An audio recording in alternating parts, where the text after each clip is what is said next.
Hey, it's Nathan with OptionsForL.com. In this video, we're going to be talking about credit spreads. So we're going to go over what a credit spread is, then we'll hop over to Robinhood, do a few examples, and then we'll look at Robinhood Legend and do a few more examples over there. So let's go ahead and get into it. So here's our handy dandy cheat sheet on the various different option strategies there are. And in this particular video, we're going to be talking about credit spreads, which is a vertical spread. There's two types. There's the bear call spread. And you do this one when you're bearish on a particular stock. So you think that the stock is going to go down by your expiration date.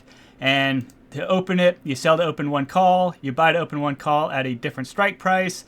And to close out of it, you can go ahead and buy back the one call that you sold. And then also sell back the one call that you purchased. And we'll go through the definition explanation in just a second here. So these Ks and stuff will start to make sense in just a second. The other option is a bull put spread, and this is also a credit. So both of these right here, rows 16 and 19, are what we're talking about in this video, the credit spreads. We got the bear one, which is with calls. We got the bull one, which is with puts. But they're both credit spreads, and a similar concept with opening the trades. So let's go over and do an explanation real quick. So what is a credit spread? Well, a credit spread is an options position where you sell one option and buy another option of the same type. So you'll do both calls or both puts, depending if you're doing like a bear call credit spread or a bull put credit spread. So you'll trade two calls or two puts, and they'll have the same expiration date but different strikes, such that you collect a net credit up front. So the short leg, now this is the key, the short leg is closer to the current price of the asset.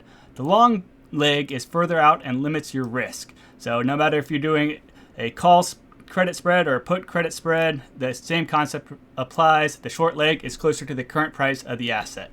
And when we go through examples, it'll click, it'll make some sense. So your goal is for both options to expire worthless, so you keep the credit. So you're trying to get the credit. That's the max profit you're going to make.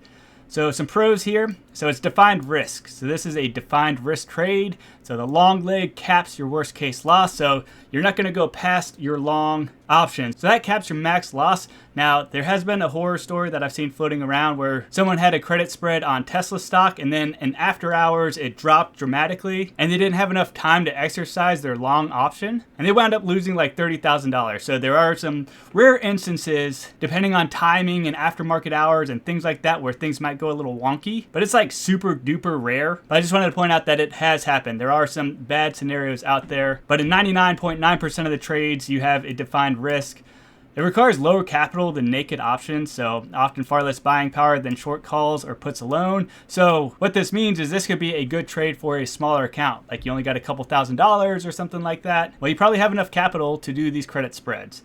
Time decay works for you. There's a positive theta. Every day can help if price stays in the range. And basically what that's saying is that every day that passes by, the stock options lose value, and therefore you're keeping more of your credit, assuming the stock stays within the correct range. So higher if it's a bull put credit spread, or lower if it's a bear call credit spread. And there's also high probability setups, so you can place them out of the money so the stock doesn't need to move much. And you'll see that in an example in just a second. So flexible construction, you can choose the strike width, the distance out of the money, and probability to fit your risk tolerance. So it's pretty flexible, and you can often risk less than like $100 if you wanted to.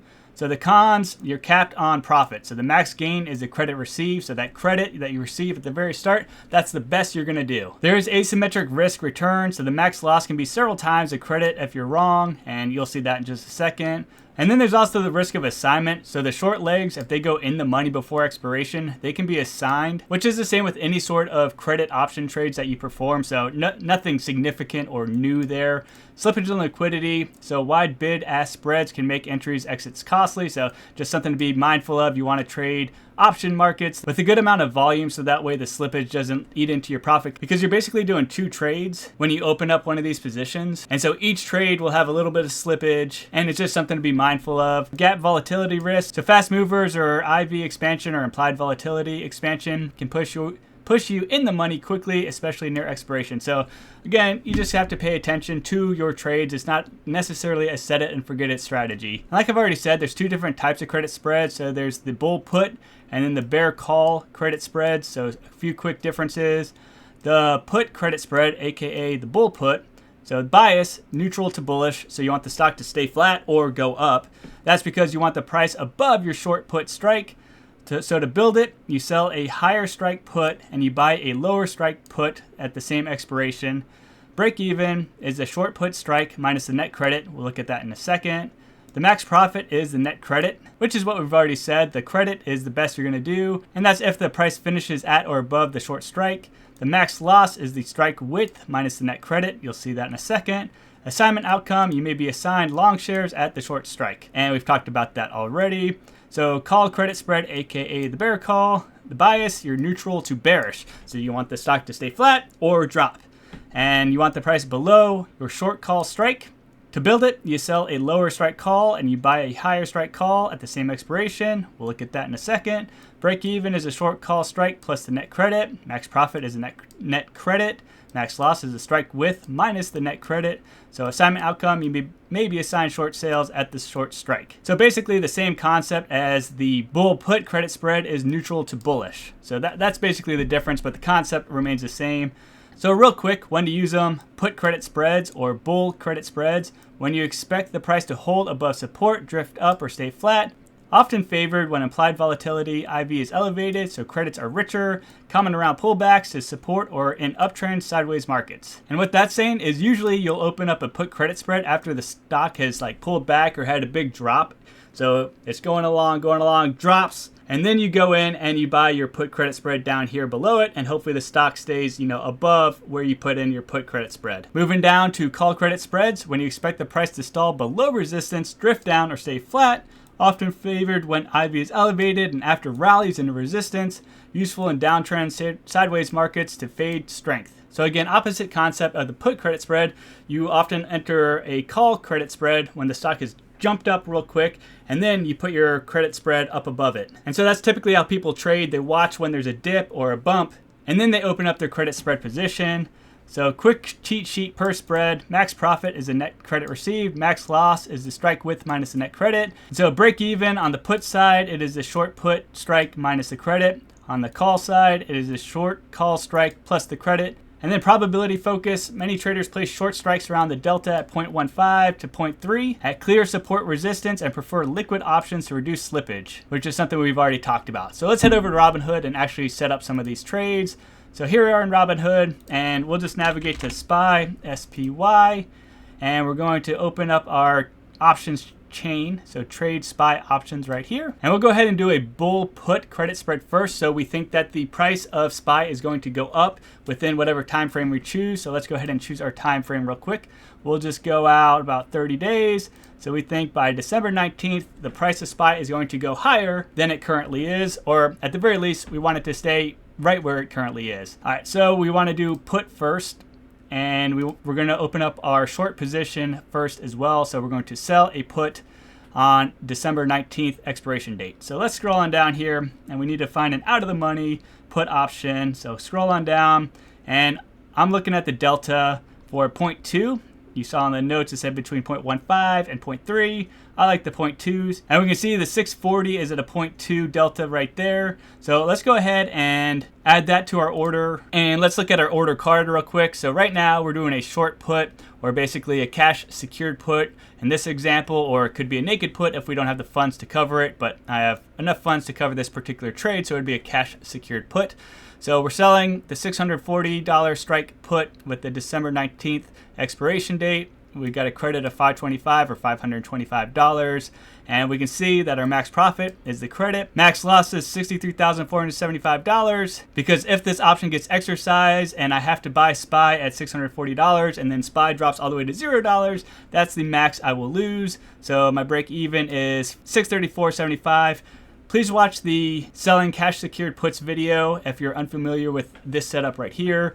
We're going to go ahead now and add the long call option to our order. So we're going to switch over to buy. We're still doing puts because it's a put credit spread, so we're doing both puts. And let's go down, and we're just going to drop $1 down and strike. So we're going to go from 640 to 639, and we're going to add that to our order and see what it does. So we added it to our order. So I'm selling the 640, buying the 639, Total credit is only 9 cents or $9 for our entire order. And we can come on down here now and we can see our max profit is $14. So it's estimating that I'll get a 14-cent credit instead of a 9-cent credit like right here. Let me click continue real quick and we'll see. So that's if I set my limit price at 14. So that's where that amount came from. So we'll look at this screen. So it's saying my max profit is 14, so that's the credit that I'm going to receive. But then you can see my max loss is only $86. And that's the difference in the spread right here. So 640 minus 639 is $1. Plus I get to keep my premium or my credit no matter what, which is $14. So the max I could lose is $86 in this particular trade. Now, of course, it doesn't look like I'm making very much because I'm only making $14. So maybe I'm like, well, you know, it's not really worth opening that trade for only 14 bucks. So maybe I go ahead and extend the spread and strikes. Maybe I do like a $5 spread. So I come down here to 635 and I add that to my order. So now we can see that my max profit is about $66. My max loss has gone up, however, to $434. And maybe I'm good with risking $434 to make $66. Let me switch back to sell real quick. And we're looking at chance of profit right now. So we can see that my chance of profit is 81.21%. And we're looking at the short side. What this is calculating is that there's an 81.21% chance that my option will expire worthless, which is exactly what I want because that means I get to keep my full credit. And sometimes what I'll do is I'll ask AI if this makes like financial sense. So let me hop over to ChatGPT real quick. And I'll say something like, I have an 81.21% chance, 21% chance to make $66 or lose $434. Is this a good deal? And I will let it do its thinking for me. It does load in oftentimes like this Kelly formula, which is an established formula for estimating, projecting profit and loss and if it's worth the risk. So we'll see what it comes up with. And we get the short answer. No, it's a bad deal mathematically. Let's break it down. So chance to win, chance to lose, expected value, and risk versus reward. Let's just come to the conclusion down here. So mathematically, my expected value is a negative expected value about negative $28. So maybe this isn't the best trade to open. Now, of course, there are defensive strategies, like if the price drops below my short strike price, I could potentially roll that particular position, or I could go ahead and buy it back and then I can let this one ride and maybe the stock keeps dropping and I can make money on my long put position because maybe the price drops all the way to $630. And so it's not really like an all or nothing position like max loss of $434 is like if you just let it go all the way and you just let it expire. But there's different things you could go ahead and do to defend that position, and I have videos on rolling and other strategies to defend your position. So I just wanted to point that out. These are some things that I go through when I'm looking at opening a position. All right, let me go ahead and remove these two trades and we'll do the call side. So a bear call credit spread. So in this case, we want to switch to call and we want to trade call options that are out of the money. So we need to go higher than the current price. And I'm going to open my short leg first. So I'm going to go ahead and sell a call. So we'll switch to that. And I'm going to look for a 0.2 delta. So here, let's go up here. So I got one at $6.99. We'll go ahead and add that to our order. We have an 83.49% chance of profit right there. And let's look at our order real quick before we add the long call option. So we got the $6.99 call. We're selling it with the December 19th expiration date. Our credit is $318 or $318. And we can see our max profit, $318, max loss, unlimited, because in this particular case, I'm doing a naked call. And basically, if the stock keeps ripping up, I'm going to have to cover that position. Now, if I had 100 shares of the stock available, I could be doing a covered call, but I don't have 100 shares, so this would be a naked call. And so what we want to do with their call credit spread is we want to like cap that max loss. So in this case, I need to go ahead and buy now. And let's just do $1 again. So we're going to go ahead and buy the $700 strike price. So right here. So here we go. So now we have our max profit at $22, max loss of $78. And let's head over to ChatGPT and plug in these variables real quick. So let me switch back to the sell side. So I have an 83.5% chance of making $22 or losing $78. Is this a good trade? And in this case, the short answer is yes, this is mathematically a good trade, a positive expected value. And we got our EV right here of 550. So this might be a good trade to take. assuming that we are bearish to neutral on SPY overall, because we do need SPY to be under $699 come December 19th. And if it's not, then we can expect to experience some loss. Now let me head over to Robinhood Legend and we'll do this trade really quick. I spent a lot of time explaining it and doing it on regular Robinhood, so we'll go pretty quick over here on Robinhood Legend. So here we are on December 12th, so a little bit different expiration date, but same concept applies. We'll go ahead and do a bear call credit spread first. So let's come over here. The current price is 673.34. Let's go ahead and look for our delta. We got a 0.19 delta right here. So we'll open up our short position. We're going to click the red one under bid in order to short it or sell it. And then we need to go ahead and buy our long position. I'm just going to do a $5 spread. So we'll come up here to the 702. And there we go. We can see our order. We have a SPY call credit spread. We're going to sell the 697 call for 273. Buy the 702 call for $1.77. Our credit is about 96 cents or $96. Our collateral required is $500. Because we have a $5 spread between our strike prices times 100 shares is $500. And we can see our max profit of $96, max loss of 404. And then we could go ahead and submit the order if we were ready to. Let me go ahead and get off of this. We'll come over to the put side now. So now we want to go below the current price because we want to be out of the money on the put side. And we'll look for that 0.2 delta. So come on down, 0.2. We got a 0.21 and a 0.18. I'll be a little more conservative. We'll go with the 0.18. We'll go ahead and sell that by clicking the red option under bid. And then we'll go ahead and buy the long put at 635. So we have a $5 spread right there. And we'll click that option. So there we go. We are selling the 640 put for 402. We're buying the 635 put for 347. Credit is 55 for $55. Max profit $55. Max loss is $445. And if we wanted to execute the trade, we would just go ahead and click on submit. And so that is it for credit spreads. They are a great option for smaller accounts because you don't need a lot of capital or collateral in order to go ahead and execute these trades because they do have a defined risk on them. And hopefully you found this video helpful. If you did, I appreciate any sorts of likes, comments, subscribes, anything like that. And I hope you have a great rest of the day.